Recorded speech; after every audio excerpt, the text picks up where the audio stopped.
Introduction to the Indian economy. India was the second largest economy, after China, in the beginning of 18th century and had a share of around 24% in the world GDP. The fate of India in general and the economy in particular was changed dramatically after the establishment of British colonial rule. India was left relatively undeveloped by economic policies under British colonial rule. In the 19th century, India's cottage industries and thriving trade were virtually destroyed due to imports of European, primarily British, manufactured goods. The composition of India's foreign trade changed from manufacturing items to primary commodities such as cotton, opium, indigo, tea and so on. Beginning in the late 19th century, there was some investment in the industrial sector, jute and cotton textiles, and infrastructure, mainly railways and irrigation works. Nevertheless, India's economy stagnated during the last 3 decades of British rule. India's economy has made great strides in the years since independence. In 1947 the country was poor and shattered by the violence and economic and physical disruption involved in the partition from Pakistan. In fiscal year 1950, agriculture, forestry, and fishing accounted for 58.9% of the gross domestic product and for a much larger proportion of employment. Manufacturing, which was dominated by the jute and cotton textile industries, accounted for only 11% of GDP at that time. India's new leaders sought to use the power of the state to direct economic growth and reduce widespread poverty. The public sector came to dominate heavy industry, transportation, and telecommunications.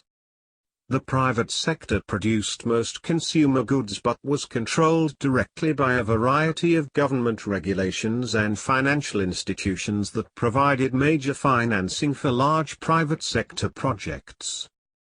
Government emphasized self-sufficiency rather than foreign trade and imposed strict controls on imports.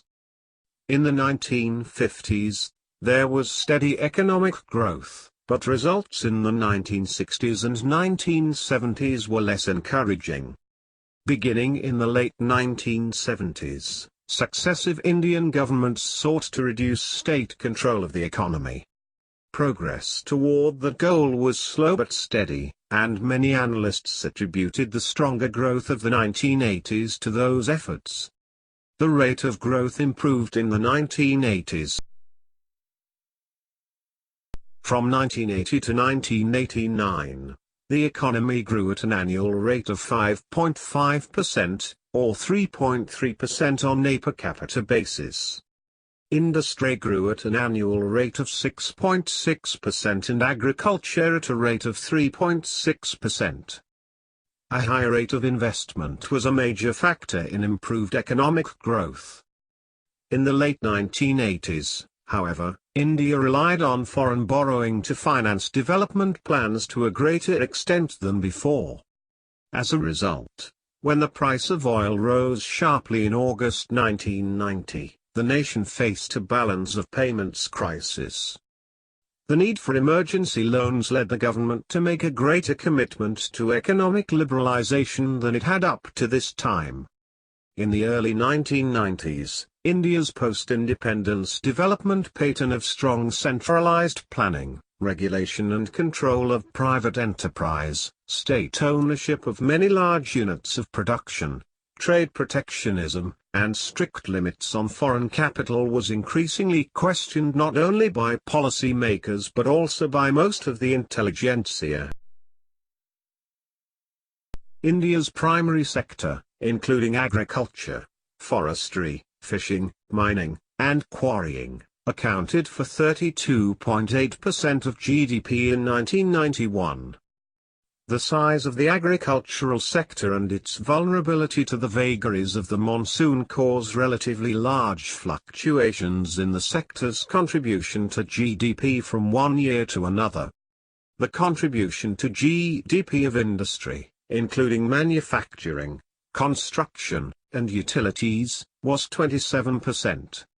Services sector, including trade, transportation, communications, real estate and finance, and public and private sector services, contributed 40%. Increased borrowing from foreign sources in the late 1980s, which helped fuel economic growth, led to pressure on the balance of payments. The problem came to a head in August 1990 when Iraq invaded Kuwait, and the price of oil soon doubled. In addition, many Indian workers resident in Persian Gulf states either lost their jobs or returned home out of fear for their safety, thus reducing the flow of remittances. The direct economic impact of the Persian Gulf conflict was exacerbated by domestic social and political developments. The cumulative impact of these events shook international confidence in India's economic viability, and the country found it increasingly difficult to borrow internationally. The central government fell in November 1990 and was succeeded by a minority government. Prime Minister Narasimha Rao, along with his finance minister Manmohan Singh, initiated the economic liberalization of 1991. The reforms did away with the license Raj, reduced tariffs and interest rates and ended many public monopolies, allowing automatic approval of foreign direct investment in many sectors. India made various agreements with the International Monetary Fund and other organizations that included commitments to speed up liberalization. In the early 1990s, considerable progress was made in loosening government regulations, especially in the area of foreign trade. Many restrictions on private companies were lifted, and new areas were opened to private capital. The reforms achieved remarkable economic growth in India through the 1990s and into the early 21st century. Many state-owned enterprises were sold to the private sector, and foreign investment poured into the country. Information technology became a vital sector of the economy, leading to the development of new high-tech centers. India's per capita income increased, helping alleviate poverty. However, the economic growth mostly benefited India's middle and upper middle classes.